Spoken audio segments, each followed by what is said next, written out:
Understanding the core communication principles that make a compelling slide deck is not complicated.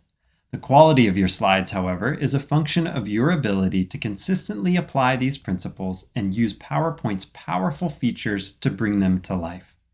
The objective of this preview course is to cover these principles and to show a simple example of how to apply them. As a quick preview, these two slides have the same exact content, but one is far more engaging and easier to follow. This is because the more engaging slide reinforces its main topic with supporting detail and visuals that help communicate ideas without words. The slides presented in this course are for training purposes rather than what may be presented to a client. First, communication principles guide the reader in a natural way that helps them to develop a perspective about the presented content. This touches on a few discrete areas: the slide's title, use of the pyramid principle to convey information, application of visuals, and the delivery of a perspective. Getting this framework right is where you should be spending your time. You shouldn't be spending your time on unproductive tasks such as mouse clicks.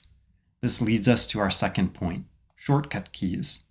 Don't underestimate how much productivity is unlocked with a few simple keyboard shortcuts. These shortcuts range from accessing the ribbon to bypassing the ribbon altogether. Every mouse click should be a reminder of wasted time that could have been spent on sharpening the message and improving your communication. Where do you really want to spend your time? Mouse clicks or messaging? Not far behind the power of shortcuts is understanding the common tasks PowerPoint was built to solve. This includes a few simple aha features for list management, design and coloring, slide master setup, and content alignment using grid and guide. Communication principles guide the reader in a natural way that engages them to develop a perspective about the presented content. The title is arguably the most crucial content on the slide because it's the first content the reader sees. This should not exceed 2 lines and should be strong enough to stand on its own, meaning that if you covered everything else on the slide except the title, it should deliver the message. The pyramid principle is a framework that conveys the main message and delivers supporting detail from the top down. Support may be guided through section headers that fit the message. Generally, detail should increase as you move down the pyramid. Visuals communicate far more than words, and they allow the reader to add their own knowledge and perspective. No one wants to read a lot of text on a slide. Most of us have a limited attention span, and long-form narratives on a slide will lose the reader. Use pictures, icons, and charts to add variety, and don't forget to add call-out boxes and annotations where applicable. Lastly, bring a perspective to the slide. This is typically in the form of a recommendation. You want the content to stack up to the now what. After all, what's the point of the message if you don't declare what you think? Shortcut keys accelerate time. Less time on the mouse means more time for value-added activities. Shortcut keys come in 2 basic flavors: the ribbon and keyboard equivalents of ribbon commands. Access the ribbon by first pressing and releasing the Alt key, and then following the key tips in sequential order. Access ribbon equivalents by pressing all keys together simultaneously.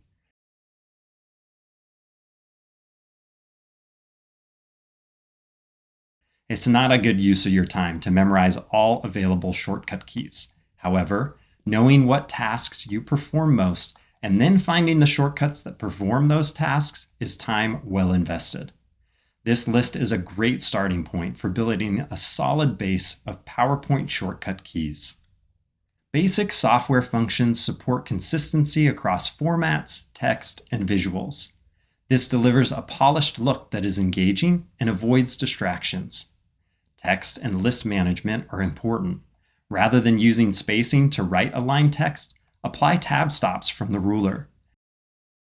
This should be the last time that you use spacing to align text.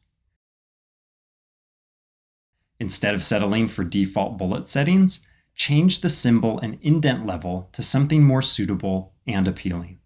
If you struggle with design and coloring, then themes and variants may provide inspiration. This is also useful for applying presentation level changes and settling on a standard color palette. If your coloring needs extend to pictures and icons, then recolor these to fit your palette. Don't forget to use pictures and icons to add visual appeal and to communicate ideas. The Slides group on the Home tab is one of the most underutilized tools in PowerPoint and gets extremely messy because most people don't know how to use it properly. New slides are added in the Slide Master, which allows for a one-time setup to reap the benefits forever. You can create consistent colors, text, bullets, and more in the Slide Master. Placeholder objects can be used for the outline view, and you can do things like add a footer to forever stay in place and avoid being selected as you work on the slide. Misaligned objects are another distraction that will pull the reader away from your message. Anytime the reader loses focus, you must work that much harder to bring their attention back. So, use alignment tools, grid lines, and guides to perfectly align your content. It's extremely easy to do. You may be thinking, okay, learning how to do this is very different from actually doing it. How am I supposed to put this into action?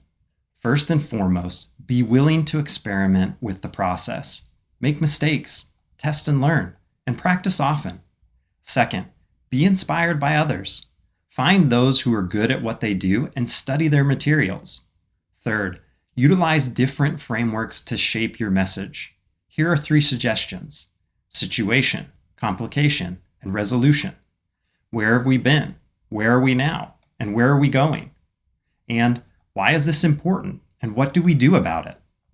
Fourth, know who your audience is so you can speak their language and address their concerns.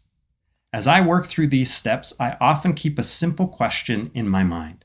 What am I trying to say? Once I have an idea of what I want to say and the path I want to take, I put pen to paper. I don't draw well, but I find that sketching my ideas on an open white space helps drive clarity. I then create a rough draft of the slide, set it aside, and come back to it later for revisions. This cyclical process happens for every slide in my presentation. Once I get beyond a rough draft, but before the final, I check my slide headers in isolation. I read them out loud in succession. If I trip up on the language or I can't keep the flow of the message, I know I need to make a change. Once I feel the headers tell the compelling story, I check to ensure the content supports the title. If it doesn't, then I rework the content or remove the slide altogether. Lastly, run the spell checker to avoid simple mistakes from showing up. In conclusion, building a compelling slide deck is not complicated. Ensure you succinctly deliver the main message in the slide title. Reinforce the main message with supporting detail and appropriate visuals, and bring a perspective to the slide. Leverage built-in shortcut keys so you can quickly create content and free up your time for message building. Learn the basic features of PowerPoint so you avoid distracting the reader with misaligned text and objects, ugly colors and fonts, and poorly formatted content. As you build your slides, iterate over your message until it flows together to tell a compelling story. Come to BizTricks to get more in-depth training and enroll in our courses. BizTricks teaches you what you really need to know to leapfrog your skills to the next level. Time is valuable, so I won't waste it with features that aren't useful in a business setting. And don't forget to subscribe.